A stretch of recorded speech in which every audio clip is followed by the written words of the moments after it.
जानते हैं कि 30 नवंबर के दिन तेलंगाना के असेंबली इंतखाबात की रायदही का दिन है।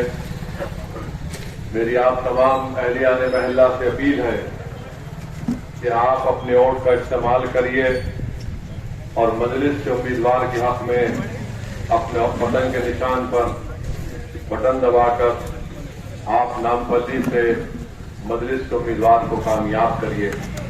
आज सुबह में मैं यहां पर दौरा करके गया हूं और अल्हम्दुलिल्लाह जो आवाम से हमारी मुलाकात रही 3 घंटे में, मुझे पूरी उम्मीद है और इत्मीनान है कि इंशाअल्लाह ताला यहाँ के तमाम अहलियान महल्ला, यहाँ के जिम्मेदारान ने मुझे तयक़ुन दिया है कि मजलिस को उसकी काम की बुनियाद पर मजलिस के उम्मीदवार के हक में वोट मिलेगा।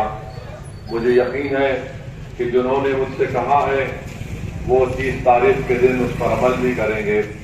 मेरे लिए एक बड़ी खुशी की बात थी कि मैं परसों के बाद हमारे प्रसाद साहब को मिला। हमारे प्रसाद साहब, ये बड़ा अहम रोल अदा किए प्रसाद साहब, जो एसी गार्ड में एक्स सर्विसमैन क्वार्टर्स थे। प्रसाद साहब बहुत मेहनत किए, सालों मेहनत किए मेरे साथ, और तब जाकर 2008 या 9 में हमने गवर्नमेंट से जियो हासिल किया।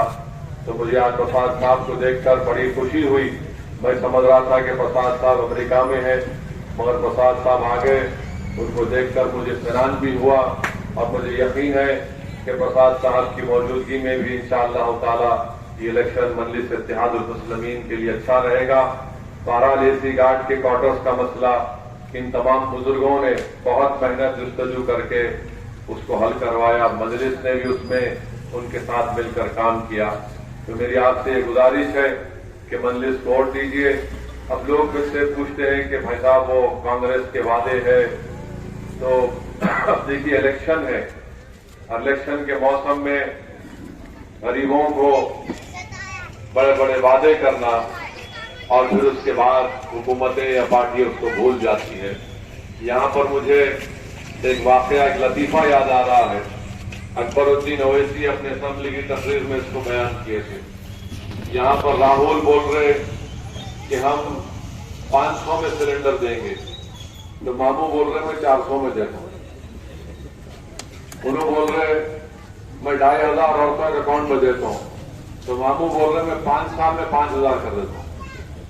तो हुआ क्या, एक दो आदमी थे, लंबी लंबी फेंकने के माहिर थे। तो एक आदमी बोला कि हमारे बाबा घोड़े पर बैठ के निकले और 2 दिन चल के जाते थे घोड़े पे, और वो बीज डालते थे, और 2 दिन के बाद जब वापिस आ जाते थे पूरी खेत फसल खड़ी हुई। तो दूसरा बोला वो ये बहुत ज्यादा ही छोड़ दिया, घोड़े पे बैठ के निकले, 2 दिन के बाद आए तो कहते फसल खड़े हो जाती, यानी बहुत जमीन थी उनकी। तो दूसरा बोला मेरे बाबा क्या करते मालूम? बोले क्या करते मेरे बाबा, तेरे बाबा?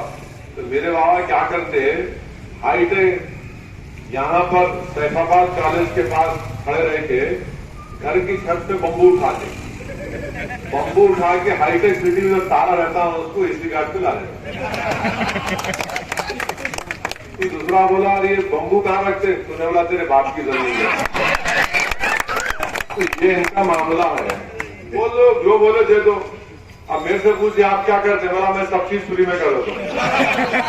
बात है, बोल रहा ड्रेनेज का मसला है, रोड वाइडनिंग का मसला है, नौकरियों का मसला है, ट्रैफिक का मसला है, इतना अवामी मसाइल इतने हैं शहर के, पूरी रियासत के, मगर आप हम ये कर देते, हम वो कर देते। भाई साहब कोई घर से नहीं कर रहा ये, तो ये चीजें इस पर जहन नशीन रखिए और 30 तारीख के दिन अपने वोट को जाय होने मत दीजिए।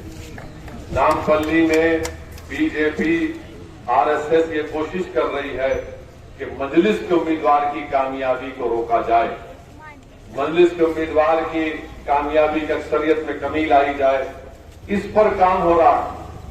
इसलिए मेरी आपसे दमन गुजारिश है, इख्तिलाफ हो सकता है मगर इख्तिलाफ को खत्म करिए, या कम से कम उसको बाजू रखकर दुश्मन जो तैयारी से आ रहा है उसकी फिक्र करिए, उसकी नापाक साजिशों में उसको नाकाम करिए।